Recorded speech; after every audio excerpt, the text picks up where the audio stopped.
Hello. Today I want to talk to you about the three biggest mistakes that distance the moms from their partners. Before we dive into the mistakes, I would like to ask you to do a simple exercise. And this exercise will show you whether you're making those mistakes in your relationship or not. So please take a pen and paper or use the notes application on your phone and write down five things which are five big areas from of your life. The first thing is my work and my career. The second thing is my children. Third thing is me as a person and as a woman. The fourth thing is my partner and our relationship. And the fifth thing is my friends and my social life. These are the five things, and I would like to ask you to look at your life, look at the list of five things, and rearrange the list based on how currently in your life those priorities are arranged. So the list needs to reflect the current situation from your life and what has highest priority and the priority from 1 to 5. Please pause this video and do this prioritization.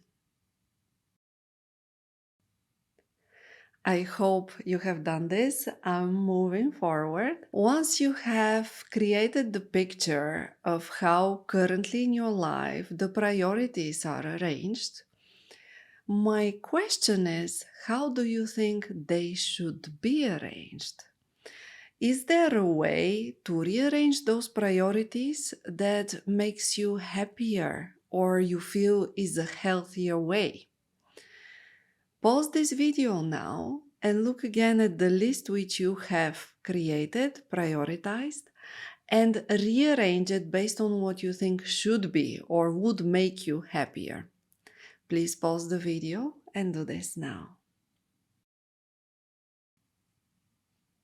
I hope you have done this.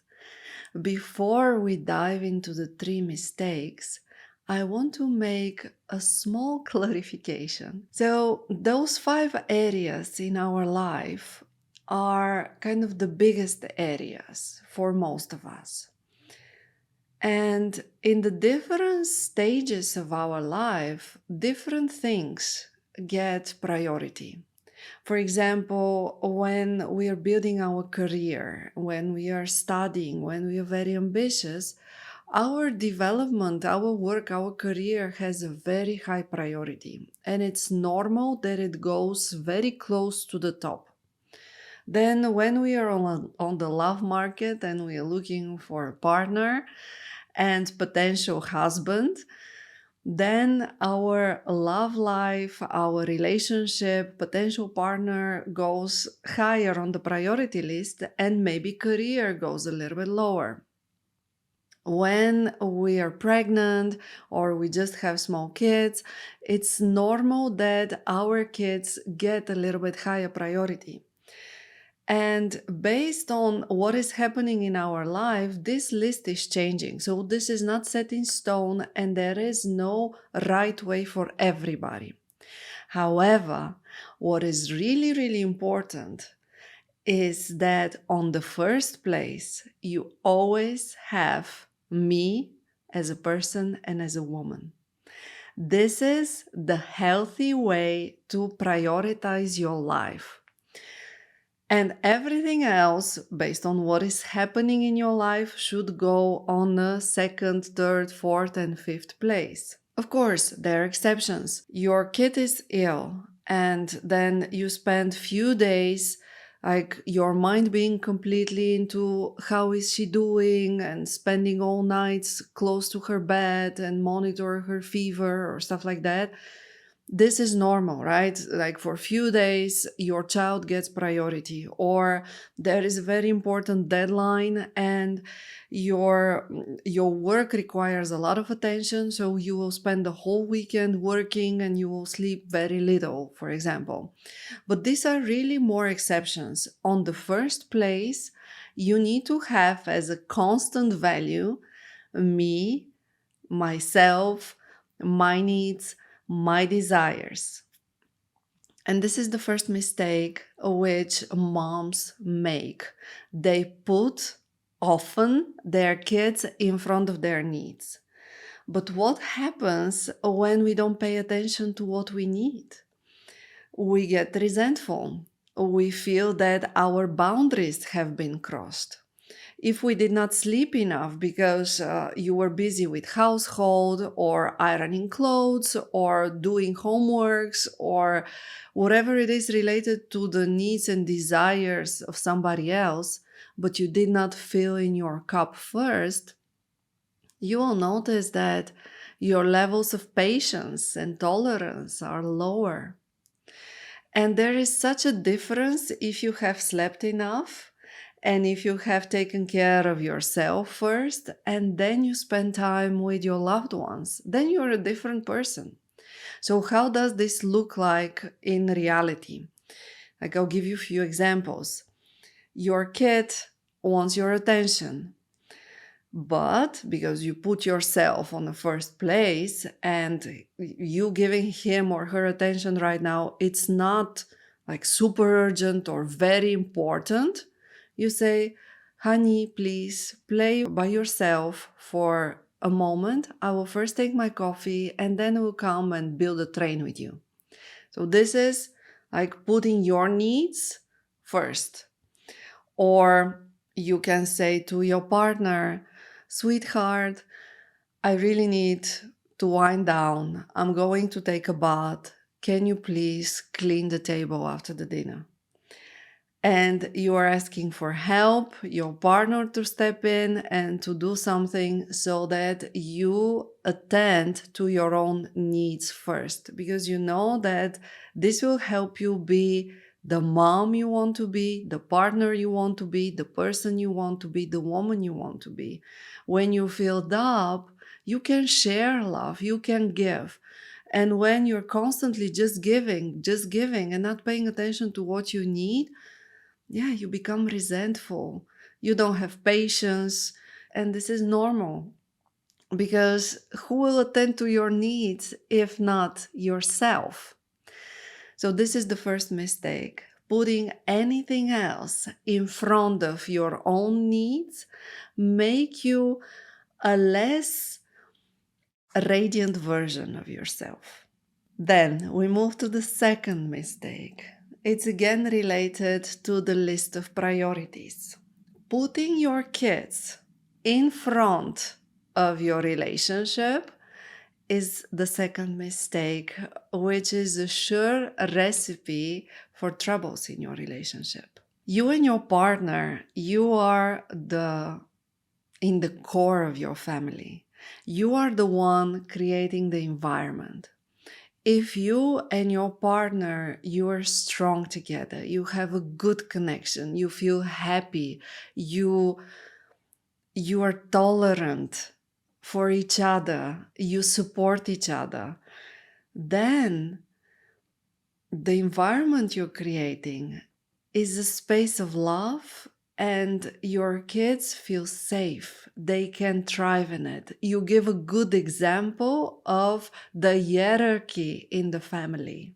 Father comes first before the kids. And how this looks like in reality is in the morning when you wake up, you first give a kiss to your partner and then to your kids.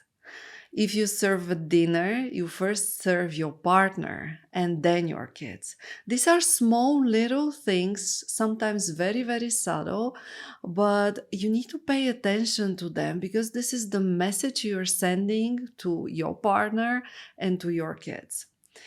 And This really sets the tone for the whole family. The respect which you have for your partner will be mirrored by your kids as well, for their father. So this is the second mistake, if you put your kids in front of their father or your partner. And the third mistakes women make that really harm their relationship is the way they communicate. And it has to do again with priority, and especially if we haven't given ourselves what we need, the attention, the time, the self care, the nurturing we need. If we haven't done this and we feel a little bit on the edge, too tired, sleep deprived, haven't seen girlfriend for so long, overloaded with chores, feeling like a workhorse, constantly serving something, somebody, but not ourselves, as a result of this comes how we speak to the people we love. And especially, because it's about relationships, especially to our partner. So, when in this state of exhaustion and really being on the end of our powers, we tend to blame. We tend to compare who did what. Why is he resting now while I keep on going? And when you talk to your parent from this state, resentment happens again. You create distance between each other. He feels attacked, he feels blamed. And it's a good thing to remember that each of us in our relationships, not only with our intimate partner, we are responsible for our own state. So if your partner felt like I really need a rest, you need to respect this and maybe learn from it and take it as an example of, okay, maybe I should also stop when I feel that I'm tired rather than keep on pushing myself till you really reach the end.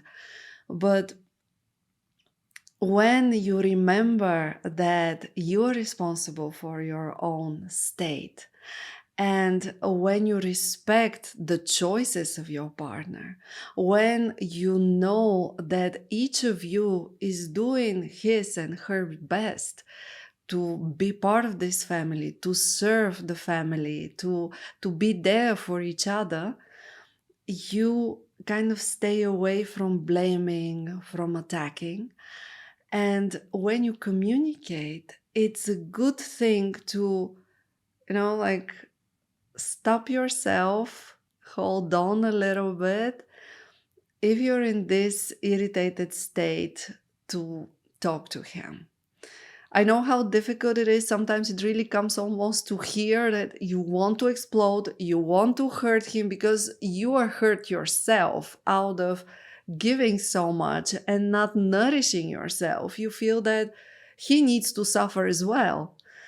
But if at this point you kind of remember, this is my partner, we are a team, we are doing this together, and take his example, like he's resting, rest as well, get a good amount of sleep, and the next day go and sit to him and talk to him from a place of love and appreciation, and share what you feel and what you struggle with. Share, for example, that I have hard times stopping. I feel that my family, you, my kids, you're so important. I keep on giving. I'm constantly doing. I sometimes forget to take rest. Can you please help me? And next time when you sit on the couch, can you just pull me towards you and get me to sit with you, and maybe we watch something together, or we have a nice conversation together, or we just cuddle or laugh together. Whatever it is, if you talk to your partner from a place of fullness, your heart is full. You feel love, gratitude, and appreciation that He's there. He's part of your life. He's not always what you want Him to be. He does not always act the way you want Him to act. But He's a separate person. You cannot expect this from Him. He doesn't owe you anything.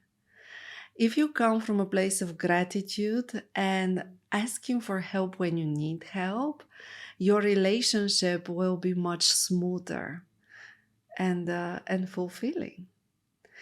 So these were the 3 mistakes. I hope this was helpful. And if you want to check the status of your relationship and how healthy it is, take the quiz under this video. I have a link and you can test where you are in your relationship with your partner. Thank you so much for your time.